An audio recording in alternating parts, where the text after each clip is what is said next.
ഇവിടെ ബഹുമാന്യനായ മുഖ്യമന്ത്രി സൂചിപ്പിച്ചതുപോലെ വിജയം ആരുടെയും പരാജയത്തിന്മേൽ അല്ല എന്ന് പറയുന്ന നിശ്ചയം നിങ്ങൾ കുഞ്ഞുങ്ങൾക്ക് തീർച്ചയായിട്ടും ഉണ്ടാവണം.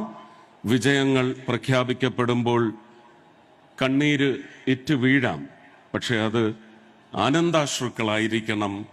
അത് ലഭിക്കാത്തതിൻ്റെ പേരിൽ സങ്കട കണ്ണീരായി ഒരിക്കലും ഒഴുക്കരുത് എന്ന് പറയുന്ന ഒരു വലിയ ജ്യേഷ്ഠന്റെ, ഒരു വലിയ അച്ഛന്റെ, അമ്മാവന്റെ ഒക്കെ സ്ഥാനത്ത് നിന്നുകൊണ്ട് ഏറ്റവും അപ്പീലുകൾ കുറഞ്ഞ യുവജനോത്സവ മേളയായി ഇതിനെ ഉയർത്തണേ എന്ന് ഞാൻ വിദ്യാർത്ഥിനി സമൂഹത്തോടും അധ്യാപകരോടും ഗുരുക്കന്മാരോടും അഭ്യർത്ഥിക്കുകയാണ്.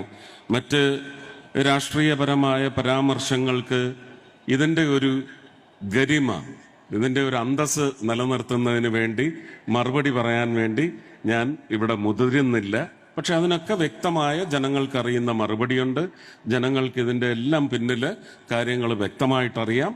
അത് കൂടുതൽ രമ്യതയിൽ തന്നെ പോകണമെന്നാണ്. പക്ഷേ സത്യം ജനങ്ങളെ അറിയിച്ചുകൊണ്ടുള്ള രമ്യതയിൽ പോണം. ഈ വേദിയുടെയും ഇത് കുഞ്ഞുങ്ങളുടെ മാത്രം അവകാശമാണ്. അതിൽ മറ്റൊരു വിഷയങ്ങളെ സംബന്ധിച്ചും മറുപടിയോ അല്ലെങ്കിൽ പ്രതിപാദിക്കാനോ ഞാൻ തയ്യാറല്ല.